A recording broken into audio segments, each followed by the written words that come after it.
지를 슬금슬금 보더니 한마디를 더 하더라고요. 다음 주쯤에는 우리 집에 같이 가자. 부모님도 말씀은 그렇게 하시지만 너랑 결혼하는 거 반대하시는 건 아니야. 가뜩이나 예비시댁이라는 존재는 어려운 법인데 가기 전부터 그런 걸 전해 듣고 나서는 그다지 기분이 좋진 않더라고요. 그래도 저는 파워 긍정의 마인드의 소유자였는지라 나를 반드시 마음에 들게 예비 시부모를 구워 삶아 놓겠다는 의지를 불태웠습니다. 얼마 후 남자친구 부모님께 정식으로 인사드리러 갔습니다. 떨리는 마음으로 선물을 준비하고 남자친구의 집으로 들어섰습니다.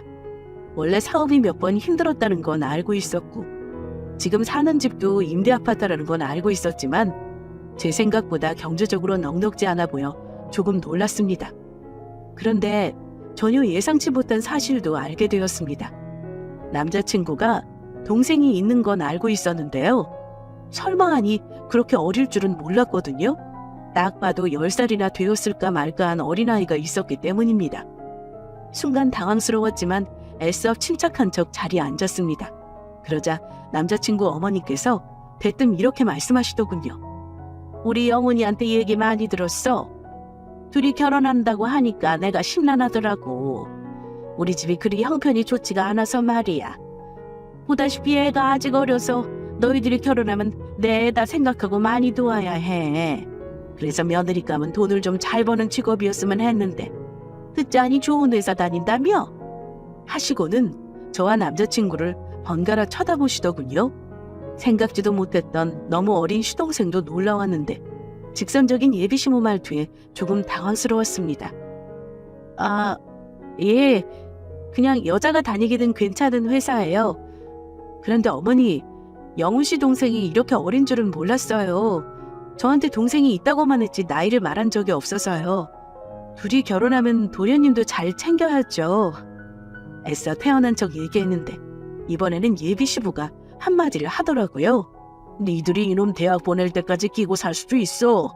그때는 우리가 나이가 많아 감당하기 힘들 거다. 잘 좀 부탁한다. 이러시는데 솔직한 마음으로 기분이 썩 좋지는 않았습니다. 결혼한다고는 하지만 그래도 아직 인사차 온 건데 벌써부터 저런 말을 들으니 너무 부담스러웠던 게 사실이에요. 하지만 그 외에 다행히 별다른 문제 없이 식사를 마쳤습니다. 그쪽에서는 막상 저를 보고 마음에 들었던 것 같아요. 예비시모가 결혼 날짜와 상견례 날짜를 넌지시 말씀하시더라고요. 어차피 올해는 다 갔으니 결혼은 내년 봄쯤 하는 게 좋겠다. 그럼 그 전에 상견례는 미리 해야겠구나. 너희 부모님께 말씀드려서 결혼 날짜 미리 잡는 건 어떠시냐 여쭤봐. 날짜 정하고 상견례 하도록 하자. 네, 저희 부모님도 내년 봄쯤이 좋다고 하시긴 했어요. 제가 부모님 의견 물어보고 말씀드릴게요. 그렇게 예비시댁에 인사까지 하고 나와서는 저는 남자친구에게 따져 물었습니다. 영훈 씨, 나한테 그렇게 어린 동생이 있는 건 왜 말 안 한 거야? 너 얼마나 놀랐는 줄 알아? 동생 있다고 말은 했잖아. 나이 어린 거 말 안 한 게 무슨 큰 잘못이라고 그래? 그게 잘못이 아니라 자기 동생을 우리한테 책임 전가하는 게 싫다는 거야. 자기 부모님은 본인들이 낳아놓고 왜 며느리 될 사람한테 시동생을 대학까지 책임지라고 하신대? 아무리 그래도 아직 결혼 날짜를 잡은 것도 아닌데 나한테 너무 막말하신 거 아니야? 아깐 그냥 대답했지만 이건 자기가 정확하게 선 그어줘. 부탁할게. 야, 어린 동생 챙겨주는 건 당연한 거지 뭘 그런 거 가지고 정색을 하냐? 너 원래 이렇게 속 좁은 애였냐? 옛날 세대는 다 며느리 군기 잡겠다고 더 심한 말도 하고 살았어. 설마 우리 엄마가 내 동생을 너한테 키우라고 하시겠어? 조금 심하다 싶어도 며느리 될 사람이라 편해서 그런 말 하신 거니까 그건 네가 이해해줘. 원래 예비 며느리한테 함부로 대하는 법이라잖아. 그게 무슨 논리야? 며느리한테 함부로 대한다니. 자기는 그러고 보니 성격이 좀 이상한 것 같아. 자기보다 약한 사람한테는 함부로 대해도 된다고 생각하더라. 자기가 부모님한테 배워서 그런 식으로 행동하나 보지? 대체 그게 무슨 개소리랍니까? 예비 며느리니까 얼토당토하는 요구를 하고 함부로 대한다니요. 솔직히 저 그날 남자친구 집에 인사하고 나서 결혼하는 거 다시 생각해볼 정도로 실망했습니다. 그러고 보니 남자친구와 사귀던 지난 1년 동안 보았던 남자친구의 예상 밖의 성격이 문득 떠오르더라고요. 특히 저 말고 다른 사람을 대할 때 남자친구의 태도 때문에 몇 번 싸웠던 적이 있었는데요. 제 남자친구는 평소엔 다정하지만 유독 서비스직 종사자에게 불친절합니다. 가령 식당 종업원에게는 퉁명스럽게 대하고 마트 계산원에게도 마찬가지입니다. 심지어 편의점 아르바이트생에게도 함부로 대하는 모습을 자주 목격했습니다. 어쩔 때는 정도가 지나친 것 같아 종종 저와 다투기도 했고요. 초기엔 마냥 좋기만 했는데 어느 순간부터 남자친구의 그런 모습 때문에 실망을 했었거든요. 연애 초기엔 누구나 상대방에게 잘 보이고 싶어 하니 잘 몰랐던 거죠. 하지만 가끔 자기 기분이 안 좋으면 다정했던 모습은 온데간데없고 짜증내고 화내는 일도 있었고요. 하지만 이해하려고 노력했습니다. 그때만 해도 아직 서로 알아가는 단계이고 맞춰가는 과정이니까 충분히 그럴 수 있다고 생각했고요.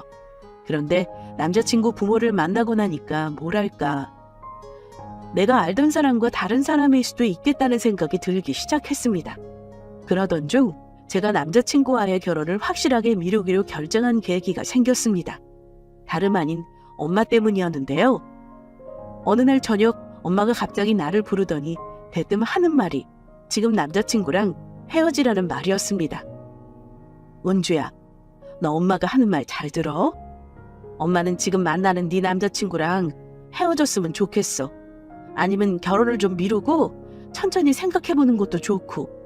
갑자기 그런 말은 왜? 이미 서로 인사까지 다 한 마당에 다음 달 상견례하는 건 어쩌라고. 그러자 엄마가 하시는 말씀이 이랬습니다. 엄마가 엊그제 친구 만날 일이 있어서 네 남자친구 사진이랑 사주를 보여줬거든? 아휴, 나는 어느 정도 나쁜 소리면 그냥 감수할 생각이었는데 너무 안 좋은 말을 듣고 와서 엄마가 기분이 안 좋아. 엄마, 우리들이 궁합 안 좋은 건 나 이미 알고 있어. 근데 그런 미신을 그렇게 맹신할 필요는 없어. 참고만 하는 거지. 얘, 그냥 안 좋은 정도는 엄마가 이러겠니? 너네들이 궁합이 최악 중에 최악이란다. 사주팔자 자체가 맞지 않아서 둘이 헤어지지 않으면 집에 우환이 생긴대잖아. 그뿐인 줄 알아? 사진을 보고 나서는 예비사위 얼굴이 영 탐탁치가 않다는 거야. 어디서 그런 놈을 만났냐고 뒤에 뭔지는 몰라도 숨기는 게 많다잖아. 음영한 꽁꽁이가 많은 사람이라고 당장 헤어지라더라. 엄마! 사람들한테 좀 물어봐. 사주궁합 안 좋다고 헤어지는 게 너무 우습지 않아? 그래, 네 말대로 사준이 궁합이니 맹신할 건 아니지만 그래도 허투루 듣지는 말아야 해. 엄마가 그런 거 무시하다가 망하는 사람 많이 봤다.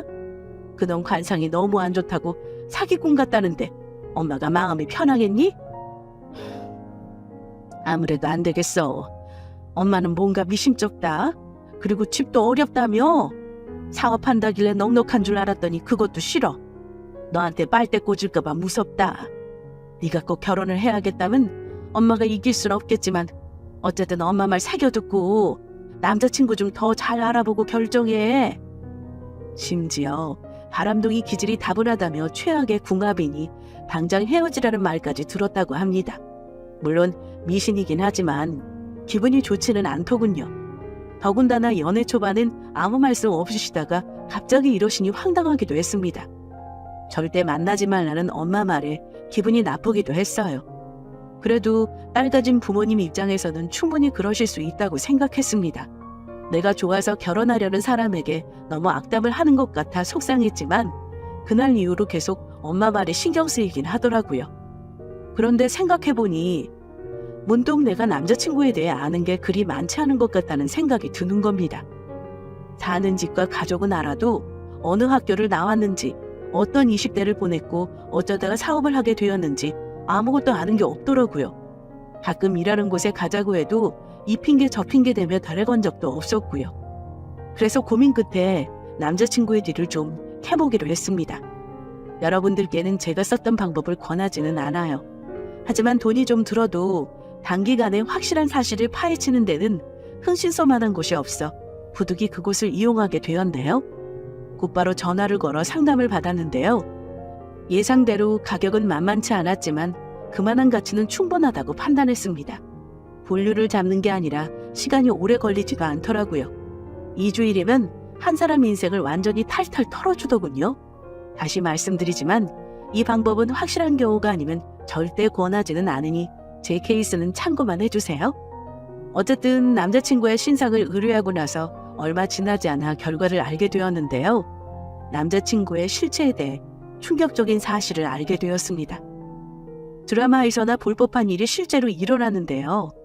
저는 남자친구의 숨겨진 과거를 알고 나서 파혼 결심을 굳히게 되었습니다. 흥신소 직원에게 자초지정을 들어보니 기가 막혔습니다. 일단 첫 번째로 남자친구가 운영한다고 알고 있었던 카센터는 남자친구의 사업체가 아니었습니다. 남자친구는 20대 중반부터 쭉 일을 했던 직원이었고요. 그것만 해도 놀라운데 더 황당했던 사실이 기다리고 있더군요. 흥신소 직원 말이 아직도 생생하게 기억에 남네요. 아니 아가씨, 이 사람 결혼할 사람이라더니 남자에 대해 아무것도 제대로 아는 게 없네. 이 친구 동생이라는 애 하나 있지? 걔가 사실은 이 친구가 낳은 애더구만. 그리고 더 황당한 게 뭔 줄 알아요? 고등학교 때부터 사고치고 다니다가 폭력으로 감방에도 갔다 온 적이 있는 사람이에요. 나도 뒷조사하면서 기가 막혔네요. 아가씨 정말 아무것도 몰랐어요? 집에 인사하러 갔을 때 봤던 나이 어린 동생이 설마 남자친구의 아이라고는 꿈에도 생각 못했는데 정말 충격적이었습니다. 정말 몰랐어요. 그럼 애는 부모님 밑으로 호적에 올렸나 봐요? 그런 것 같더라고요. 그런 사람들 의외로 많아요. 자식이 어린 나이에 사고쳐서 애 낳으면 부모가 그렇게 하곤 해요. 근데 이 친구는 애 엄마가 아마 애 아빠 감방 가 있는 동안 애를 놔두고 집을 나간 모양이야. 우리 인생이 파란만장하더구만. 카센터에서 일하는 것도 교도소에서 배운 기술을 취업한 거던데요. 지금 정신 차리고 잘 산다고 하면 모르겠는데 아가씨 몰래 만나는 여자도 몇 있는 것 같아서 말이야. 에이 아가씨, 내가 동생 같아서 하는 말이니 잘 들어요. 이런 조사까지 한 건 이미 이 친구를 믿지 않는다는 거잖아요. 괜히 이런 놈한테 걸려서 인생 복잡해지지 말고 딱 여기서 정리해요. 이미 답은 나와 있구먼. 뭐 그리 복잡한 얼굴을 하고 있어. 남자친구가 어떤 사람인지 전부 듣고 나니 내가 알던 그 사람이 맞나 싶을 정도로 낯설었습니다. 어쩌자고 나를 감쪽같이 속였는지 도저히 이해가 되질 않더군요. 차라리 거짓말이었으면 좋겠다고 생각했습니다. 지금까지의 그 사람과의 모든 추억이 거짓이었다는 건데 그것도 끔찍하더군요. 아무튼 그날 이후 한동안 남자친구와 연락을 끊어버리고 정신 나간 사람처럼 지냈습니다. 밥도 제대로 못 먹고 잠도 잘 이루지 못했고요. 나중에 들은 얘기인데 저 만나기 전에 사귀던 여자친구는 이 인간에게 돈을 빌려줬는데 갚지 않아서 고소까지 했다고 하네요. 그 인간 부모는 합의금 마련하느라 집 팔고 빚까지 냈다고 합니다. 집이 가난한 이유가 그 돈 때문이었던 거죠. 심지어 음주운전으로 벌금을 낸 적도 있다고 하더군요.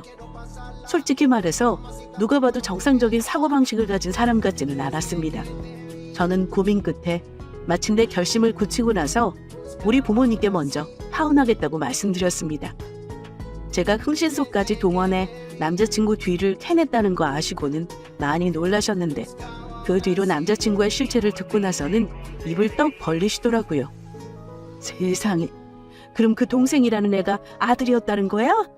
뭐 그런 미친놈이 다 있다니. 누구 인생을 골탕 먹이려고 그런 거짓말을 해? 평생 허구짓할 여자 찾고 있었구만. 역시 다시 생각해보길 잘했지. 엄마가 영 마음이 이상했어. 처음에 우리 집 왔을 때 예의 바른 척해도 사람 눈빛은 못 속이는 법이다. 어른들은 보면 다 아는 수가 있거든. 너 마음 단단히 먹어. 걔 너랑 곱게 안 헤어져 줄 수도 있어. 절대 혼자 해결하려고 하지 말고 괴롭히면 꼭 말해라. 나중에 들은 얘기지만 그날 밤 부모님 두 분 다 잠 한숨 못 주무셨다고 합니다. 혹시나 딸이 상처받을까 봐 걱정돼서 그랬다고 하는데 괜히 죄송스러운 마음이 들었습니다. 저는 마음의 준비가 모두 끝나고 그 사람에게 만나자고 했습니다. 마음 같아서는 당장 달려가 멱살이라도 잡고 싶었지만 꼭 참았어요. 대신 최대한 냉정하게 행동하려 했었습니다. 남자친구와 만나겠다고 하자 엄마는 약속 장소에서 몰래 숨어서 저를 봐주겠다 하셨고요. 그런데 근 한 달 만에 만난 남자친구라는 놈이 슬금슬금 제 눈치를 보더군요. 연락을 안 하는 동안 아마 제가 마음의 변화가 생겼다는 걸 조금 눈치챈 듯 했죠. 은주, 너 뭐야? 왜 그리 연락이 안 되는 거야? 내가 몇 번 연락했는데 손가락이 부러졌어? 어찌된 게 전화 한 통을 안 하냐? 너 나한테 뭐 얘기할 거 없어? 그동안 잘도 나를 속였더라. 더 이상 거짓말할 생각 마. 나 오늘 너랑 끝내려고 온 거니까. 침착하게 말하려 했지만 막상 그놈 얼굴을 보자마자 화가 치밀어 올라 쏘아붙였습니다. 뭐? 뭘 끝내? 네가 뭘 다 알았다는 건데? 끝까지 솔직하지 못한 태도로 어물쩍 넘어가려는 그 인간 태도가 역겹기까지 했습니다. 어떻게 나한테 이럴 수가 있어? 난 진심이었는데 넌 대체 뭐야? 뭔 사고를 치고 다녔는지 모르겠지만 애까지 낳은 아빠가 그런 식으로 사람한테 사기쳤어야 되겠냐? 네 동생 사실은 네 아들이라며? 간판까지 들락거린 것도 기막혀 죽겠는데 핫센터 사장은 개뿔. 월급 받고 일하는 건 왜 거짓말했어? 그러자 그는 당황한 기색이 역력한 얼굴로 변명을 늘어놓기 시작했습니다. 너 그건 다 어떻게 한 거야? 우리 엄마가 말한 건 아니지? 진짜 미안해. 용서해줘. 다 솔직하게 말하려고 했는데 그거 알면 헤어지자고 할까봐 한두 개 속이다 보니 이렇게 됐어. 근데 내 아들이지만 호적상으로는 우리 부모님 아들이야. 그러니까 너만 용서해주고 입 다물면 우리 결혼하는 건 아무 문제 없어. 어차피 언젠가는 말하려고 한 거야. 제발 내 말 믿어주라. 내가 몰랐으면 너는 끝까지 말 안 했을 인간이야. 어쩜 그 애는 무슨 죄니? 너 같은 아빠를 만난 네 아들도 불쌍하다. 나만 입 다물면 된다고? 무슨 말 같지도 않은 소리야. 차라리 처음부터 말하지 그랬어. 이런 중요한 걸 왜 속인 거냐고. 남자들은 한 번씩 다 방황하잖아. 나는 방황을 좀 오래 했던 거고 어릴 때 실수로 애들 좀 패고 다녀서 그런 거야. 내가 살인죄를 저지른 것도 아닌데 죽을 죄 지은 사람처럼 그러지 마라. 어? 남자친구 변명을 들으면서 배신감에 온몸이 부들부들 떨렸고 참았던 눈물이 왈칵 쏟아졌습니다. 한참을 울다가 정신을 차리고 말했습니다. 우리 결혼 없던 걸로 하자. 우리 부모님은 이미 다 알고 계셔. 내가 100번 1000번 양보해서 너 용서한다고 해도 다른 여자 만나는 것까지는 도저히 못 봐주겠더라. 오늘 보는 거 마지막이었으면 좋겠어. 그런데 제 말을 듣고 난 그 인간이 순간 표정이 싸늘해지더니 적반하장으로 화를 내며 절 비난하더군요. 야, 너 혹시 사람 써서 내 뒷조사한 거야? 너 그렇게 나를 못 믿었냐? 설마 했는데 대체 어디까지 조사했길래 여자 만났다는 말까지 하는 거야? 걔들 나랑 이상한 사이 아니야. 그냥 가끔 만나는 친구라고. 그렇게까지 내 뒤 캐고 다니느라 그동안 연락 못한 거냐? 너도 참 지독한 년이다. 어? 그냥 만나는 여자친구랑 모텔을 들락거리니? 더 이상 내 눈 가리고 거짓말할 생각 마. 나는 더 할 말 없어. 이쯤 되니 정말이지 정남이가 뚝 떨어지더군요. 그랬더니 그놈이 한다는 말이 너 나중에 후회 안 할 자신 있어?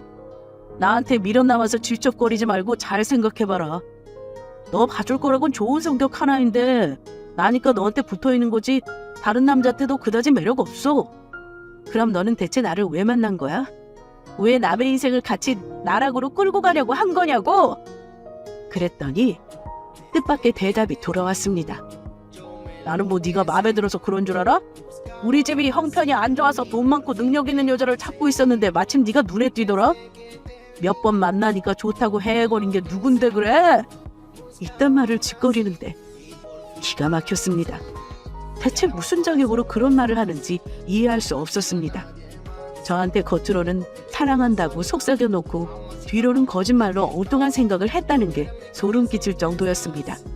도저히 용서할 수 없었습니다.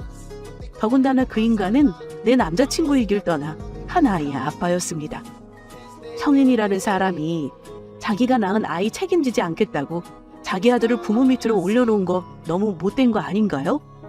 저는 아이가 없는 사람입니다만 자기 아들에게 형이라고 불리는 거 그 인간이 평생 죄책감을 느끼며 살아야 마땅하다고 생각합니다.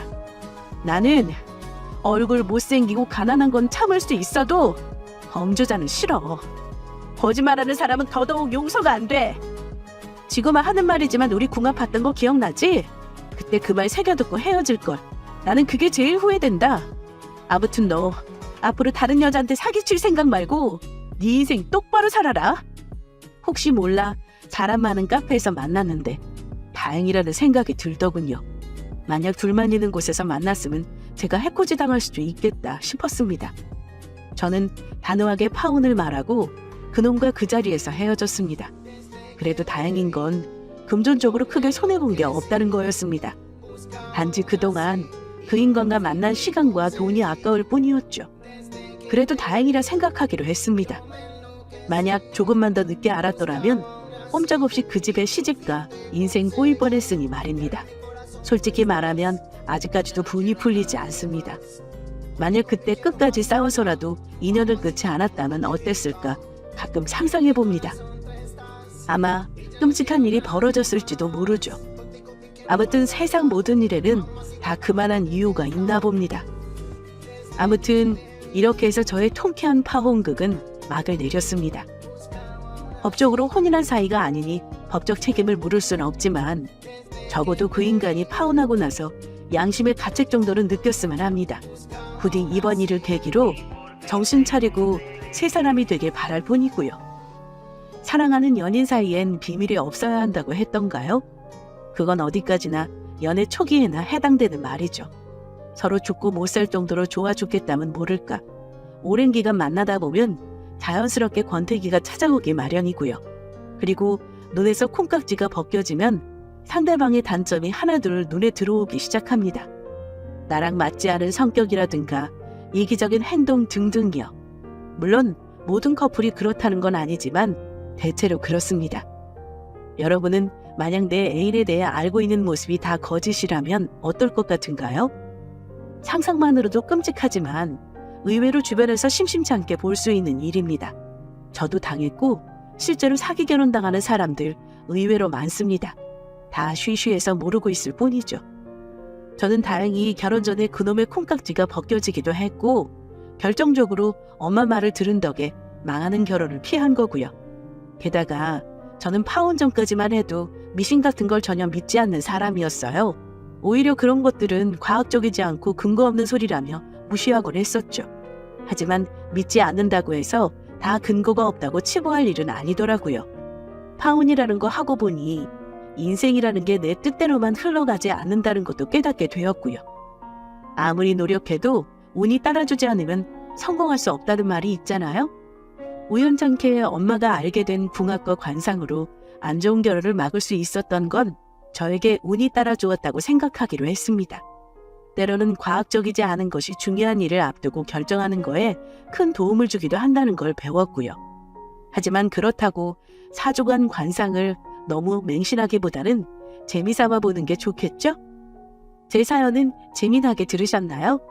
이야기는 여기까지입니다. 모쪼록 다른 분들께 조금이나마 도움이 되었길 바라며 여기서 마치겠습니다. 안녕하세요. 저는 서울에 거주하고 있는 30대 중반 여성입니다. 제가 오늘 청취자 여러분께 들려드릴 사연은 이혼한 인성 쓰레기에 관한 이야기입니다.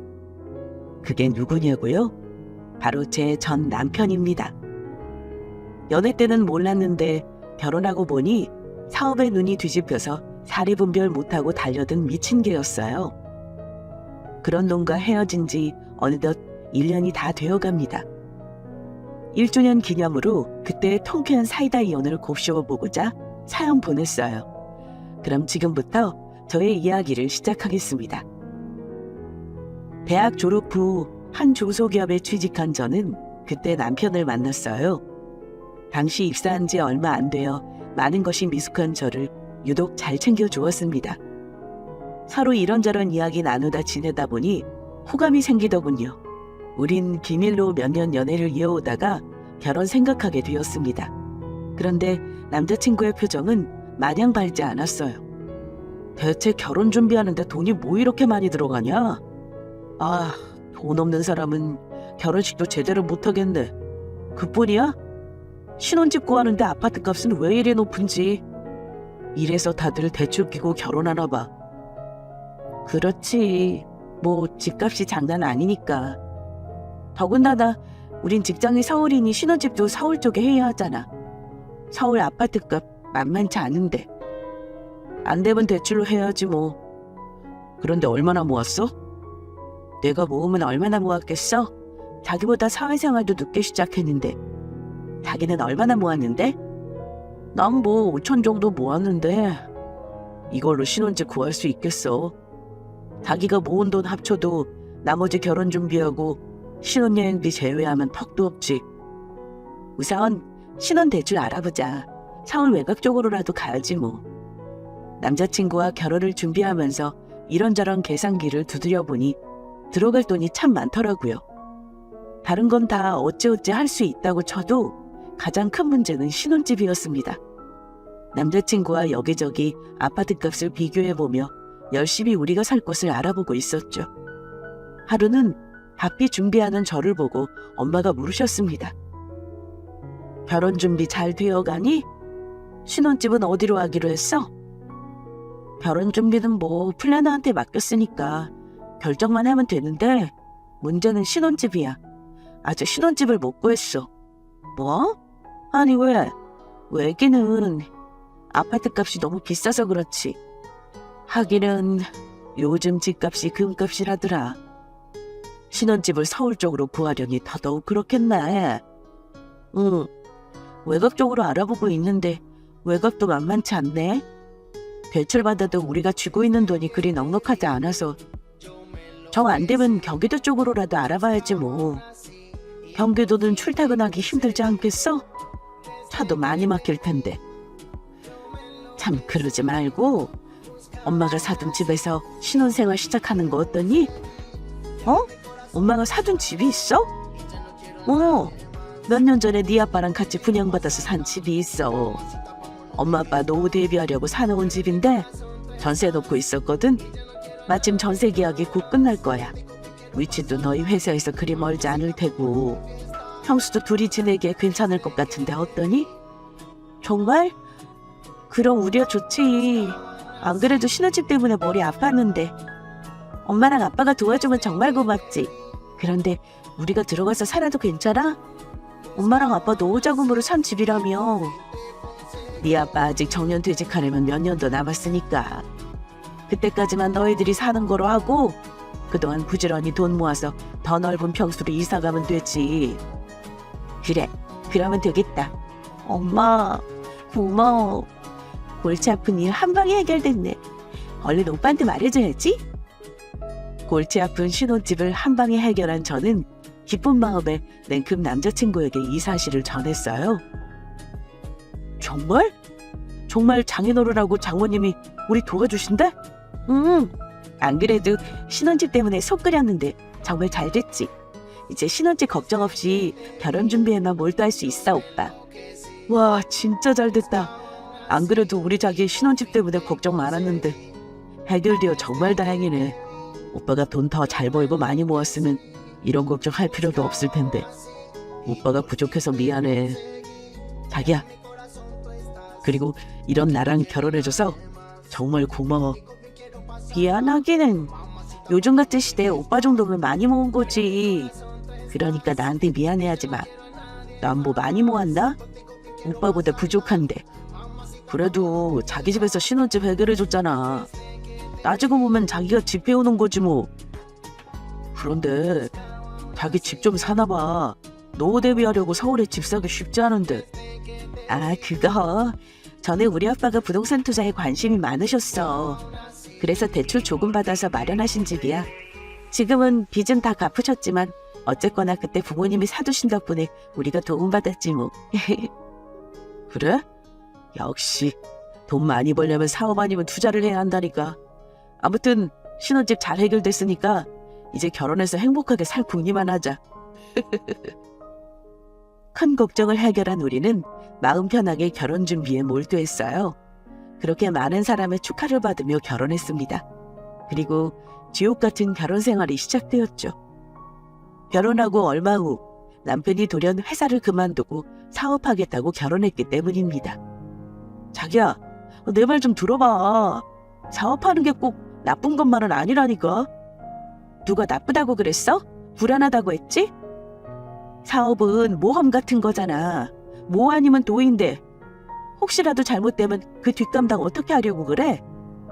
우리 이 집에서 영원히 사는 거 아니야. 아빠 퇴직하시면 이 집 비워드려야 하잖아. 그러려면 돈 열심히 모아서 이사할 집 마련할 준비도 해야 하고. 그런 와중에 사업은 무슨 사업이냐고? 매달 꼬박꼬박 고정적으로 돈이 들어온 것도 아니잖아. 계속 적자라도 나면 어쩌려고 그래? 내가 뭐 아무런 준비도 없이 사업한다고 그러겠어? 확실히 흑자 낼 수 있는 아이템이 있으니까 이러지. 내가 사업하는 건 다 자기와 미래에 태어날 우리 아기를 위해서 이러는 거라고. 이런 식으로 회사에서 월급 받는다고 해결될 것 같아? 물가는 점점 오르고 나가는 돈구멍은 쉴 새 없이 여기저기 생기는데 고작 이거 벌어서 어떻게 이사가고 집을 넓혀? 둘이 열심히 허리띠 조르고 모아봤자 그게 그거라고. 우린 한 방이 필요해. 투자는 자신 없어서 못하겠다고. 사업은 부딪혀 볼 수 있을 것 같아. 요즘 같은 시대는 배달이 많은 부분이 차지할 거야. 여러 배달 시스템을 도입한 회사 차리고 마케팅 잘해서 자리만 잡잖아? 그럼 우린 돈방 속에 앉는 거 한순간이라니까. 그건 자기 생각이지. 요즘 배달업체가 어디 한두 군데야? 그러니까 차별적인 배달 시스템을 도입해야지. 자기야, 지금은 아주 혼란스럽고 걱정되는 거 알아. 하지만 나는 자기랑 태어날 우리 아기 정말 행복하게 해주고 싶어. 돈 잘 벌고 능력 있는 가장이 되고 싶다고. 자기 마음은 알지만 그래도 난 모르겠어. 사업하다가 쫄딱 망해서 후회하는 사람 여러 봤어. 무조건 자기가 망할 거로 생각하지는 않지만 사람 일 모르는 거잖아? 난 그냥 사업하지 말고 회사 다녔으면 좋겠어. 싫어. 미안하지만 난 자기 뜻 따를 수 없어. 지금은 날 이해 못하겠지만 두고 봐. 나중에 성공만 하면 자기 분명 나한테 고마워할 거야. 그러니까 내 뜻을 존중해줘. 남편은 절대로 뜻을 굽히지 않았습니다. 얼마 전부터 사업이나 투자에 살짝 관심이 있는 줄 알고는 있었지만 결혼하자마자 회사를 그만두고 사업한다고 난리치니 정말 난감하더라고요. 저는 계속해서 안 된다며 사업을 반대했고 남편은 계속해서 고집 피우며 저를 설득했습니다. 결혼해서 가장 행복하다는 신혼에 그놈의 사업 문제로 남편과 싸우기만 했어요. 그리고 남편은 결국 저 몰래 사직서를 제출했습니다. 자기 정말 미쳤어? 사직서를 냈다니. 안 돼. 얼른 다시 가서 취소한다고 그래. 아직 수리 안 됐을 거야. 빨리 가서 사직서 찾아오라고. 아니, 난 그만둘 거야. 자기한테는 미안하지만 아무리 반대해도 내 뜻은 절대로 달라지지 않아. 이미 사직서는 제출했고 난 돌아갈 생각 없어. 물은 엎질러졌으니까 자기도 이만 받아들여. 기어이 회사에 사직서를 제출하고 만 남편 때문에 제 속은 있는 대로 뒤집혔고 우린 만났다 하면 싸우기 일쑤였습니다. 그렇게 남편은 퇴사 후 사업 준비한다며 바쁘게 돌아다녔고 사업장을 열었어요. 그놈의 배달 사업 말입니다. 자기야, 아무리 나한테 화가 나 있어도 개업식인데 얼굴 좀 피지? 어차피 벌어진 거 기분 좋게 축하해주면 좋잖아. 내가 나 혼자 잘 되자고 이러는 것도 아닌데 말이야. 나도 그러고 싶은데 자기한테 계속 서운하고 속상한 걸 어떡해? 내가 그렇게 반대하는데 기어이 퇴사하고 배달 사업 시작한 자기에게 기분 좋겠어? 그래도 이미 벌어진 일이잖아. 나 이제부터 자리 잡을 때까지 열심히 노력해야 하는데 자기까지 이러지 마. 나 믿고 응원해주라. 그래야 내가 더 힘을 내지. 안 그래? 마음대로 일을 저지른 남편에게 화가 났지만 남편의 말이 틀리지 않았어요. 이미 저질러진 상황이니 속상해 해봤자 저만 손해였죠. 저는 마지못해 남편의 사업을 인정해줬습니다. 그리고 옆에서 지켜보니 정말 열심히 하더라고요. 집에 늦게 들어오는 건 기본이고 들어와서 눈만 겨우 붙이고 새벽같이 나가서 일을 시작했습니다. 어느 순간 그렇게 노력하는 남편이 안쓰럽기도 하더라고요. 그래서 저는 이런저런 먹거리와 건강식품으로 남편의 건강을 챙겨줬습니다. 그런 생활을 한 지 대략 반년 정도 되었을 때 남편은 우리 동네에서 많은 업주가 이용하는 배달업체가 되었어요. 알바생도 많이 고용했고 매출은 나날이 상승세를 탔습니다. 자, 이번 달 생활비. 세상에, 이렇게나 많이? 이번 달에 매출이 많이 올랐나 봐? 당연하지. 우리 동네 배달은 다 우리 업체에서 이루어지는데 앞으로 계속 매출 오를 날만 남았다고. 거봐, 내가 성공한다고 했지. 자기는 이제 나만 믿어. 내가 사모님 소리 듣게 해줄 테니까. 우리 이렇게만 벌면 더 넓은 집으로 이사가는 건 시간 문제야. 죽을 힘을 다해 노력하면 그만큼 보상받는다는 게 당연한가 봅니다. 자리 잡으려고 잠 줄여가며 노력하더니 그만한 보상을 받게 되었어요. 남편은 자신이 이뤄놓은 일에 매우 만족해했고 이때부터 제게 큰소리치며 더 욕심을 부리더군요. 뭐야?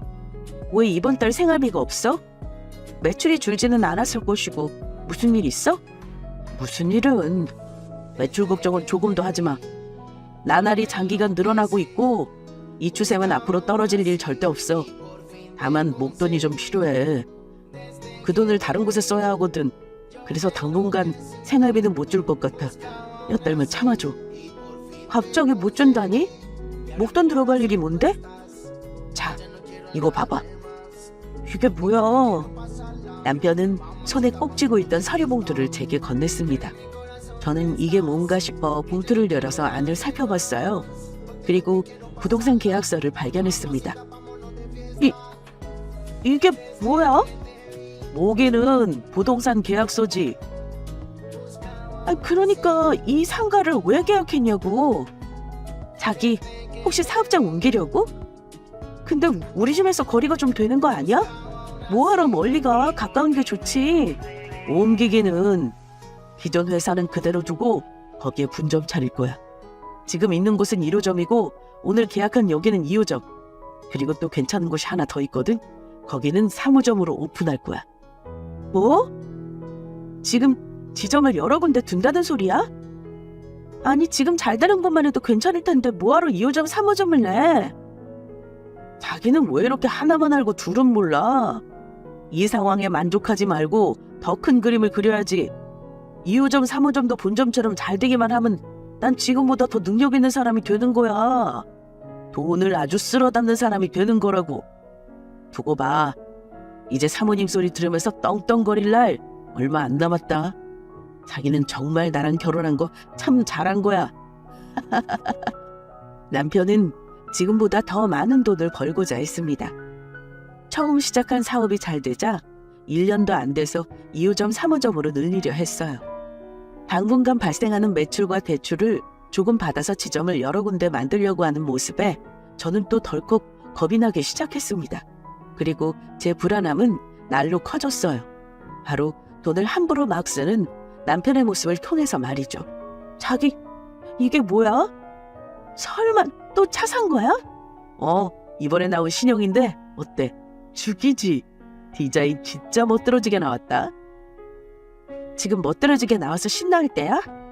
대체 정신이 있는 거야 없는 거야? 차가 있는데 뭐하러 또 차를 사냐고. 자기 지점 늘린다고 나한테 생활비도 안 주고 대출까지 받았잖아. 그런데 차를 사?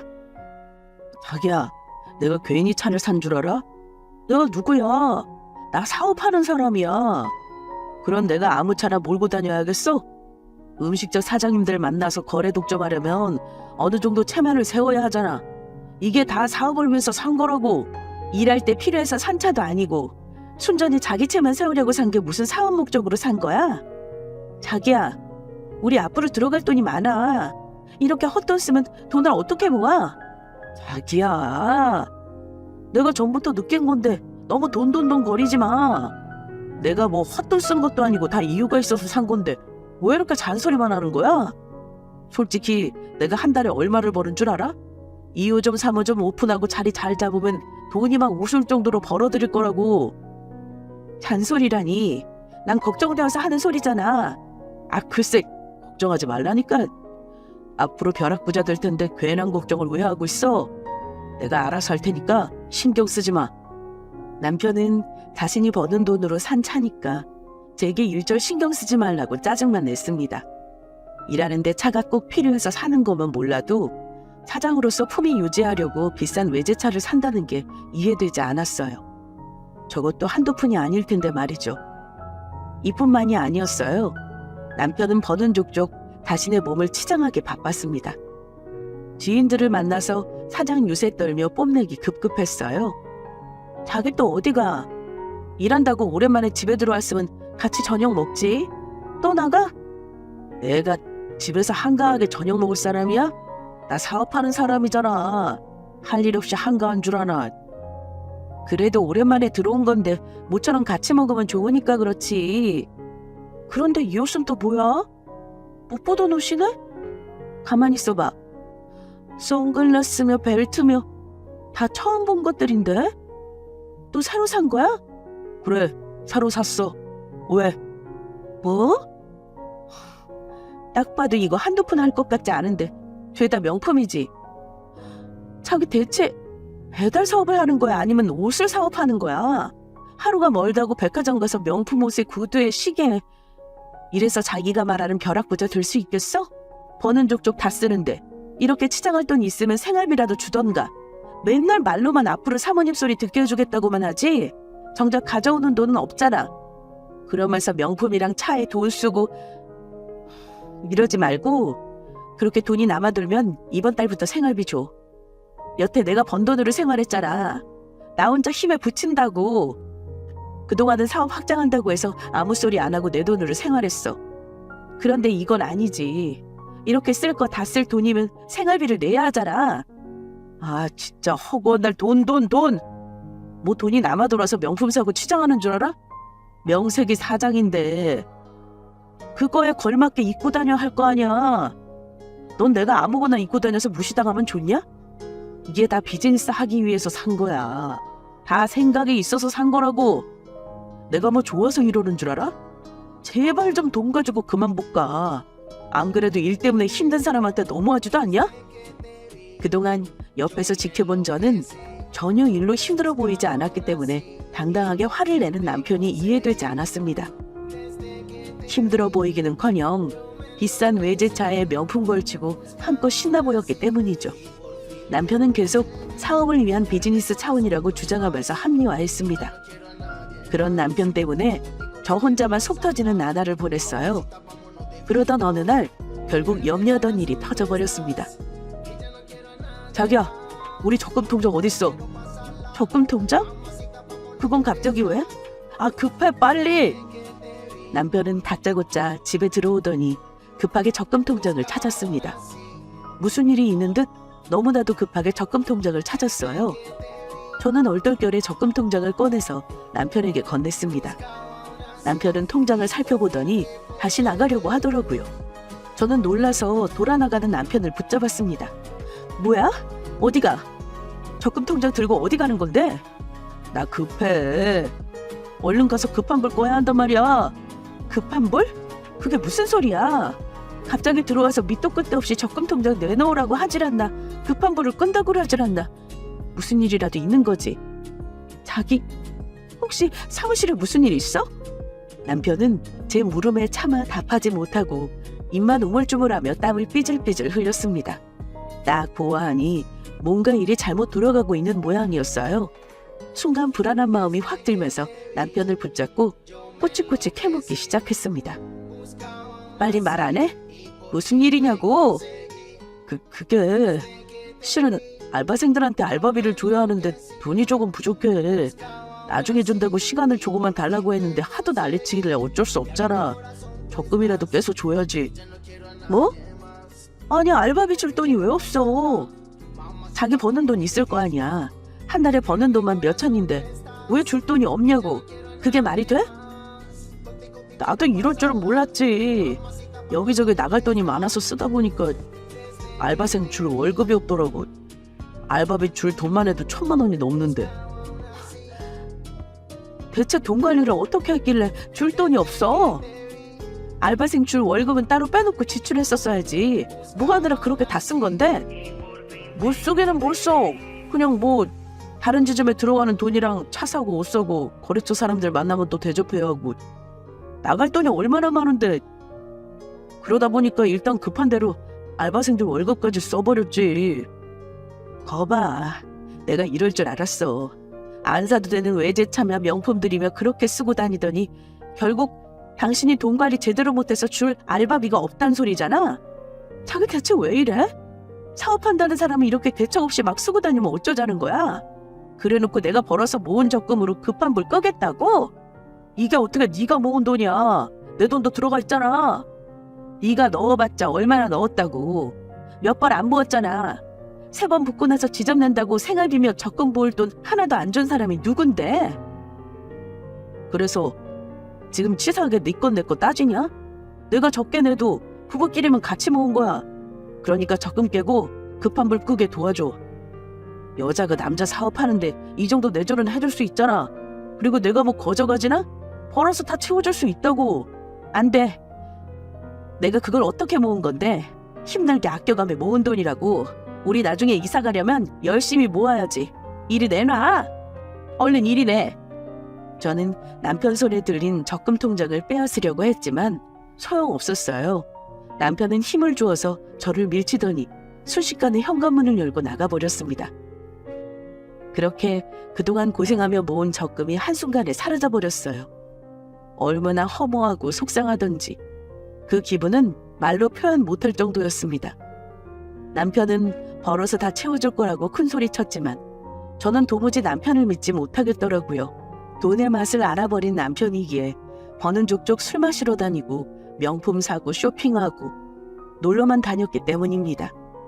열심히 벌어서 2호점 3호점 낸다더니 쓰는 족족 다 써버리는 바람에 지점 확장하기는커녕 간당간당 버티는 수준이었어요. 그리고 결국은 대출도 다 막히고 어디 돈 나올 데가 없자 되지도 않는 소리를 내뱉었습니다. 자기 혹시 돈 없어? 없어. 내 적금 다 채워주지도 못한 사람이 나한테 돈을 찾는 거야? 내가 버는 돈으로 계속 생활하고 있고 생활비 한 푼 안 주면서 나한테 무슨 돈을 달래? 아이 그러지 말고 자기 돈 있잖아. 아껴가면서 돈 모으는 사람 아니야? 돈 있지. 그렇지. 저기 있으면 나 좀 빌려줘. 내가 금방 쓰고 얼른 갚을게. 자기도 알잖아. 우리 사무실 돈 잘 버는 거. 그렇게 잘 버는 사무실인데 왜 나한테 돈을 빌려달래? 그야 뭐 여기저기 들어갈 돈이 많아서 그런 거지. 많기는 놀러 다니고 비싼 거 사느라 없는 거겠지. 난 줄 돈 조금 더 없으니까 나한테 돈 달라고 하지 마. 진짜 너무하네. 너 정말 돈 가지고 이렇게 치사하게 나올래? 아내가 말이야. 이럴 때 좀 남편 도와주고 기 살려주는 거지. 뭐 이렇게 예민하게 굴어? 그럼 어쩔 수 없지. 처가에 말씀드려서 도움받는 수밖에. 뭐? 너 미쳤어? 사위로서 우리 집에 해준 게 뭐가 있다고 도움을 받아? 내가 왜 해준 게 없어? 너랑 결혼해줬는데. 그리고 사위가 좀 어려우면 도와줄 수도 있는 거 아니야? 장인어른하고 장모님 모아놓은 돈 좀 있으시잖아. 목돈 내주는 건 일도 아닐 테고 네가 안 도와주면 처가에 말해서 도와달라고 할 거야? 꿈도 꾸지 마. 내가 부모님께 말씀드릴 거야. 절대 도와주시지 말라고. 우리 부모님 흥청망청 놀고 비싼 명품에 돈지랄하는 너한테 줄 돈 1원 한 장 없으시니까 혹여라도 이상한 소리 하지 마. 알겠어? 그럼 나보고 뭐 어쩌라고. 돈 들어갈 일도 태산인데 어떻게 수습하라는 거야. 너도 돈 없다 그러지. 처가에는 입도 뻥끗 하지 말라고 하지. 대체 어쩌라는 건데. 그럼 이 집 담보로 대출이라도 받아줄 거야? 뭐? 대출? 그래, 이 집 장모님이 너 명의로 바꿔줬잖아. 너는 몇 년만 살고 나갈 거라고 했지만 장모님하고 장인어른이 그냥 너한테 준 거 다 알아. 그걸 어떻게? 내가 모를 줄 알았어? 왜? 내가 알면 이 집 팔아버릴까 봐 쉬쉬했냐? 사실 처음 신혼집을 받을 때 아빠 퇴직 때까지만 살 예정이었어요. 그런데 부모님은 중간에 딸 보고 나가라고 하기 미안하셨는지 결국 제 명의로 바꿔주셨습니다. 그걸 남편에게 말할 수 있었지만 그러지 않았어요. 신혼집이 제 명의라는 걸 알면 조금도 돈 모을 궁리를 하지 않고 더 흥청망청 써보니까 걱정되었기 때문입니다. 그런데 남편이 어떻게 알고 집을 담보로 대출 요구했어요. 날 아주 호구로 봤지? 저번에 처가에 간 날 너랑 장모님이 하는 이야기 다 들었어. 내가 그래서 너한테 생활비 안 준 거야. 어차피 이 집 네 명인데 돈 들어갈 일이 뭐 있어? 당장 애가 있는 것도 아니고 평수도 작지 않은데 이사갈 궁리를 왜 하냐고. 그냥 계속 여기서 살면 되지. 넌 그동안 나한테 계속 쉬쉬하면서 돈 받을 궁리만 하더라. 치사해서 진짜. 넌 돈으로 그러지 좀 마. 그게 얼마나 사람 질리는 줄 알아? 말 다 했어? 내가 오죽했으면 말 안 했겠어. 돈 많이 번다고 유세 떨더니 이 꼴을 봐. 생활비도 안 주고 같이 붙는 적금도 안 주고 흥청망청 노느라 다 썼잖아. 그러면서 정작 급할 땐 우리 적금까지 깨면서 말이야.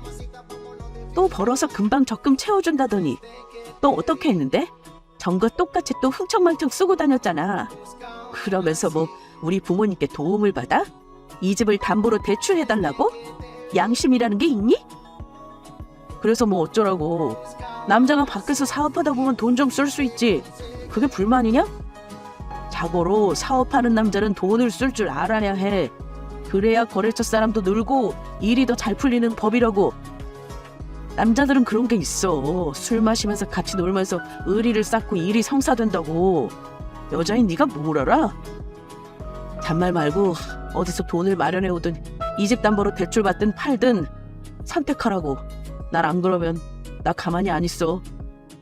가만히 안 있으면 뭐 어쩔 건데. 내가 네 뜻대로 돈 구해줄 줄 알아? 어디서 돈 빌릴 곳도 없고 이 집 담보로 대출 받을 일 절대 없어. 너 도와줄 마음 눈꽃만큼도 없으니까 꿈깨. 그래? 이렇게 나온다 그거지? 그래 좋아. 그럼 나도 어쩔 수 없지. 우리 부모님 집이라도 파는 수밖에. 뭐? 부모님 집 정리하고 우리 집으로 모실 거야. 분명 네 입으로 다 싫다고 했으니까 책임져야지. 앞으로 부모님이랑 이 집에서 같이 살 거니까 저쪽 방 잘 치워놓고 빨리 비워놔라. 정말 미친 거야? 대체 너 때문에 몇 사람이 피해보는 거냐고. 말했잖아. 가만히 안 있을 거라고. 앞으로 우리 부모님하고 같이 살면서 제대로 시집살이 한번 당해봐라. 우리 엄마 한성격 하는 거 알지? 넌 이제 좋은 시절 다 간 거야. 그러니까 좋은 말로 할 때 생각 바꾸는 게 좋을 거야. 처가에 도움받는 게 정 싫으면 이 집 담보로 대출 다 당겨주던지 아니면 팔든지 네가 알아서 해. 난 돈만 마련하면 되니까. 결혼한 후에 제가 몰랐던 남편의 모습을 참 많이 보는 것 같습니다. 연애 때는 이런 사람인 줄 몰랐는데 돈의 맛을 한번 보더니 미친 걸까요? 안 하던 협박까지 하며 저를 괴롭히더군요. 하지만 저 역시 물러서지 않았습니다. 그 협박이 무서워서 부모님의 해주신 집을 망가뜨릴 제가 아니죠. 그래서 고민 끝에 결심했습니다. 제가 남편을 버리기로요. 그런데 그냥 버리면 또 재미없잖아요. 그동안 남편 새끼 때문에 섣고른 게 얼만데.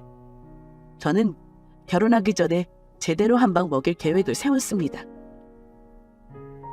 나 죽어도 해줄 돈 없으니까 시부모님 모시고 와. 그럼 네 마음대로 한번 해보라고. 대신 그 어떤 일이 생겨도 그건 다 네 몫이야. 네가 자초한 일이라는 것만 알아도. 뭔 소리야? 그래서 진짜 돈 안 해준다 이거지? 좋아 알겠어. 어디 한번 두고 봐. 나중에 잘못했다고 엉엉 울지나 마라. 앞으로 내가 버는 돈 한 푼도 받을 생각하지 마. 우리 부모님 죽을 때까지 두 분 다 모시고 살면서 시집살이나 당하라고. 저는 다 생각이 있어서 남편놈에게 시부모님을 데리고 오라고 했고 남편놈은 알겠다며 마지막까지 저를 협박했습니다. 그리고 기어이 시부모님을 집에 데리고 왔죠. 너는 시어머니가 오는데 빨리빨리 나와서 안 하고 뭐 하고 있냐? 저렇게 버릇없고 기본 안 되어 있으니 우리 아들이 일이 잘 풀리겠어? 이게 다 네가 원인이야. 누구 때문에 우리 아들이 이렇게 고생하는데 너 돈 한 푼 안 주려고 버텼다며? 아주 지독하기 짝이 없다. 여자가 그렇게 독하면 못 써. 집안 사람이 잘 들어야 하는데 어디서 이런 게 들어와서 우리 아들 앞길 다 막고 있어? 그러니까요. 집안에 사람이 잘 들어와야 하는데 저런 놈이 들어와서 우리 집안 꼴을 보세요. 제 인생은 또 어떻고요? 아주 난리 났잖아요. 이래서 옛 어른들 말 다 틀린 게 아닌가 봐요. 뭐? 너 지금 뭐라고 하는 거야? 감히 나랑 말장난 하자는 거야? 그리고 어디서 하늘 같은 서방한테 놈이 뭐야? 너 그동안 내 아들한테 이딴 식으로 굴었어? 서방 같아야 하늘처럼 떠받들기라도 하죠.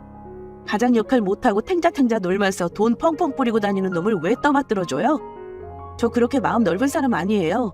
아니 이건 그 누구도 못 참을걸요? 너 지금 우리 엄마한테 뭐 하자는 거야? 말 가려서 안 해? 입 닥쳐. 네가 부모님 데리고 오면 내가 납작 엎드려서 길 줄 알았니? 천만에. 너 날 아주 우습게 봤어. 오늘 이 자리에서 너랑 네 부모님한테 똑똑히 말하려고 준비했거든. 자 이거나 봐.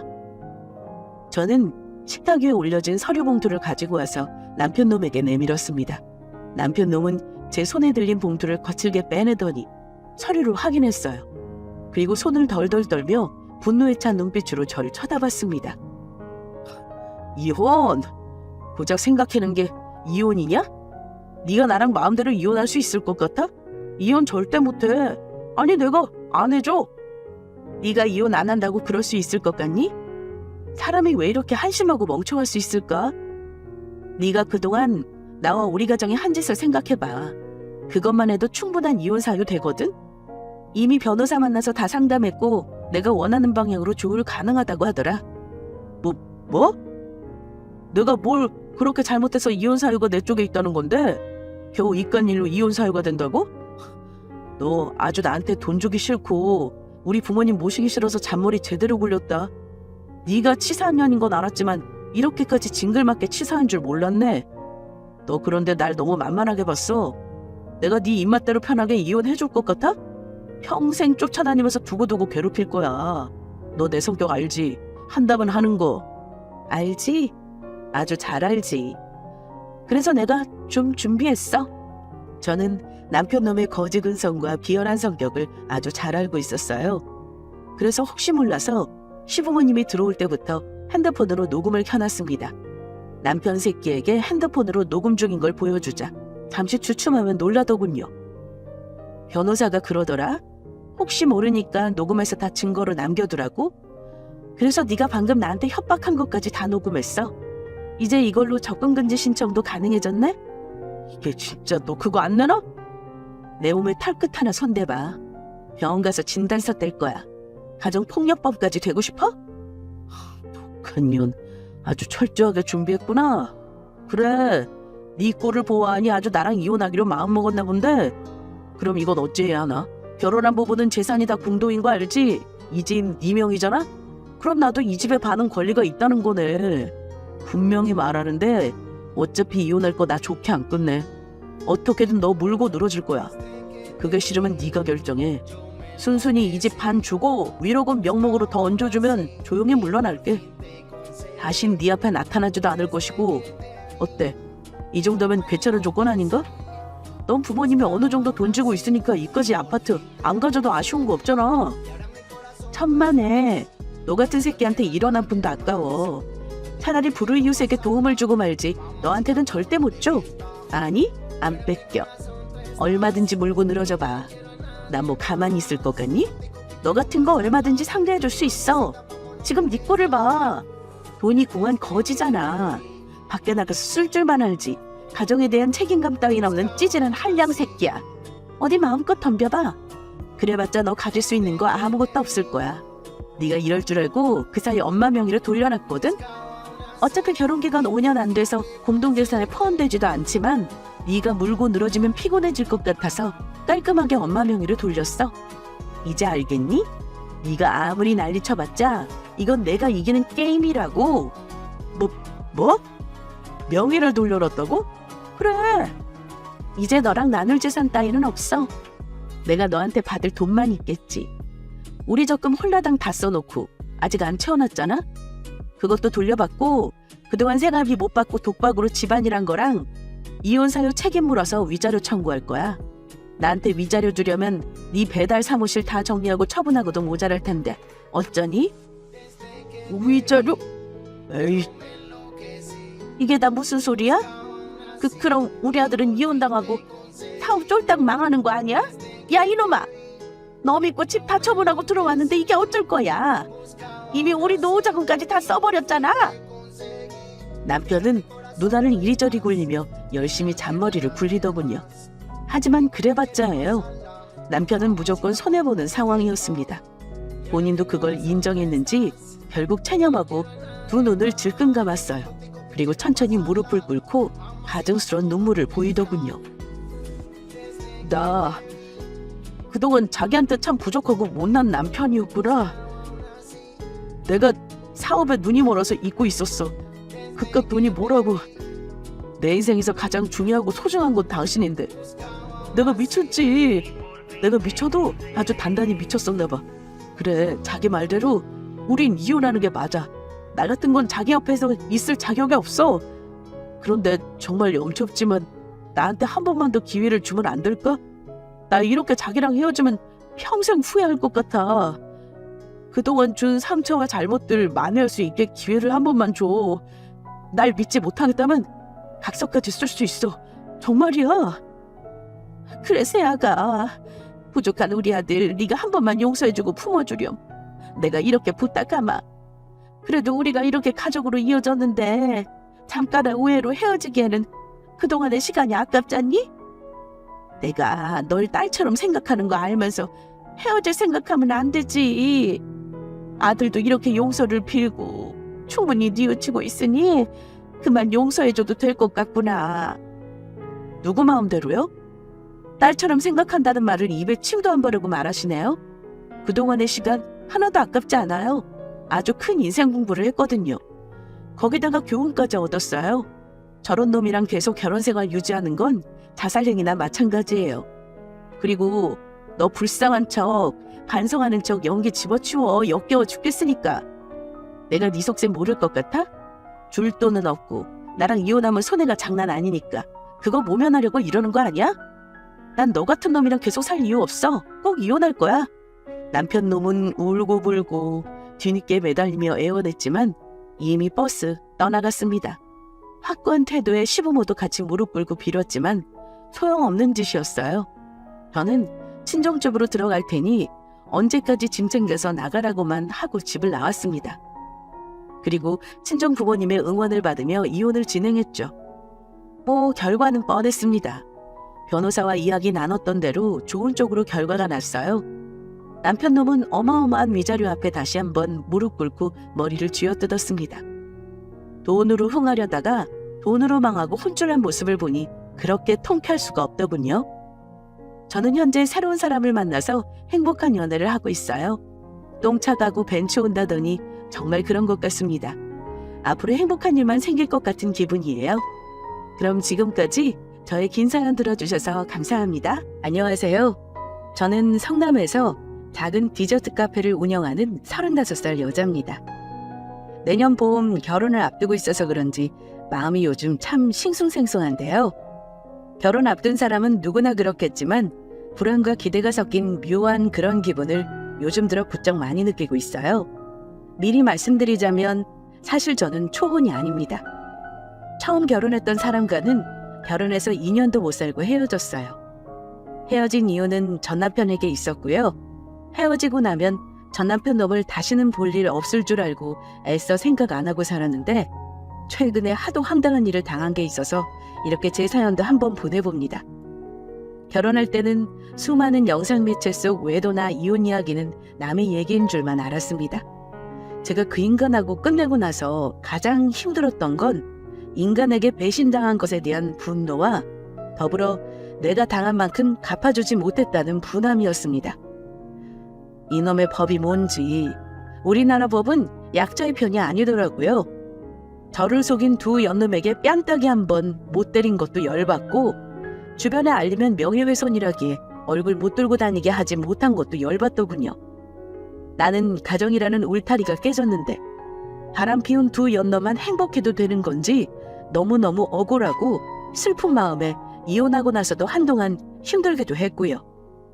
최근에 온라인에서 핫했던 여러 가지 상간녀 복수 얘기들을 보면서 내 얘기도 한번 알려볼까 고민했지만 그때마다 든 생각은 그런다고 지금 달라지는 게 있을까 하는 것이었습니다. 그러다 이렇게 생각을 바꾸게 된 건 달라질 건 없더라도 등신 같은 남편이나 여우짓한 상간녀의 파렴치한 행동을 얘기할 길이 없을 거라는 이유 때문입니다. 이렇게 익명의 힘을 빌어 사연으로나마 제가 당한 일을 털어놓고 싶었어요.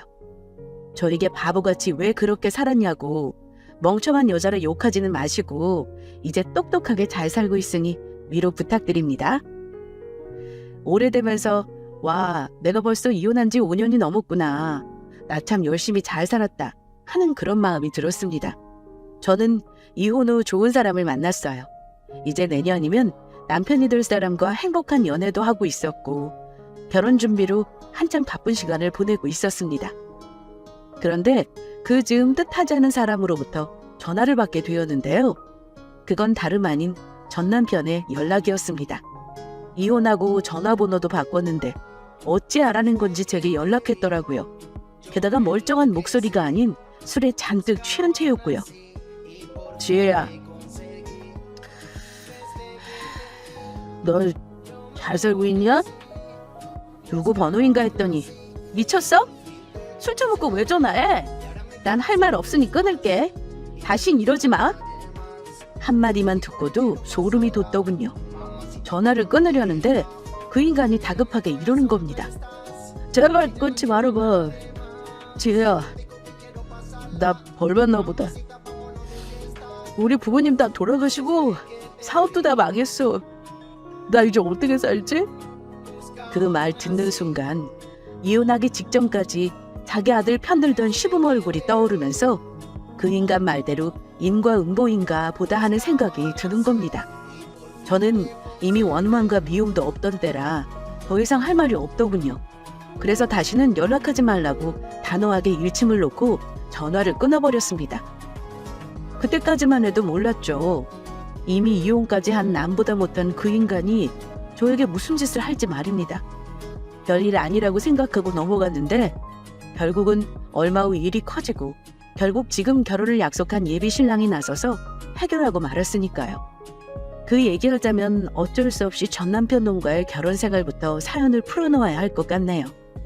그 인간은 연애 때는 전 재산을 바칠 것처럼 헌신하다가 결혼하자마자 다른 사람이 되어버린 사람이었습니다. 어느 날부터는 퇴근하자마자 컴퓨터 앞에 앉아 딴짓만 하고 저한테는 눈길 한 번 안 주기 시작하더군요. 게다가 제가 다니던 회사를 몸이 안 좋아 쉬게 되자 아예 살림하고 밥하는 여자로만 생각하는 듯 했습니다. 그리고 어느 순간부터 휴대폰을 손에서 놓지 않더라고요. 핸드폰 액정을 보며 환하게 웃는데 그 웃음이 낯설게 보일 정도였어요. 왜냐하면 그렇게 환하게 웃는 남자가 아니었거든요. 주말에는 혼자 하는 외출도 잦아지고 한 번씩 늦게 들어오기도 하고 어떤 날은 외박까지 종종 했습니다. 의심스러웠지만 설마 했어요. 그러다가 나하고는 전혀 상관없을 줄 알았던 일이 일어난 건 결혼하고 채 1년도 지나지 않았을 때였습니다. 제 친정은 부산인데요. 어버이날을 앞두고 황금 연휴가 끼었을 때였던 것 같아요. 친정에 미리 다녀오고 싶었는데 웬일로 남편이 뭔가 신이 난 듯한 모습까지 보이며 적극적으로 밀어주더라고요. 쉬는 김에 친정 가서 며칠 있다가 와. 내가 기차표 끊어줄 테니까. 한번 내려가기 힘드니까 간 김에 친구들도 좀 만나고 오면 되겠다. 5일씩이나 당신 혼자 괜찮겠어? 밥은 어떡하려고 그래? 내가 해야. 알아서 챙겨 먹을게. 내 걱정은 말고 푹 쉬다가 와. 왜 그리 나를 친정에 못 보내서 안달이야? 혹시 나 없는 동안 신나게 친구 만나고 술 먹으려는 건 아니지? 내가 그러겠냐? 지금 밤낮 없이 돈 버느라 친구 만날 시간도 없어. 잘 알면서 왜 그래? 어버이날 사위가 못 가는 게 죄송해서 그러니까 당신이 잘 놀아드리고 와. 남편은 그 당시 핸드폰 대리점을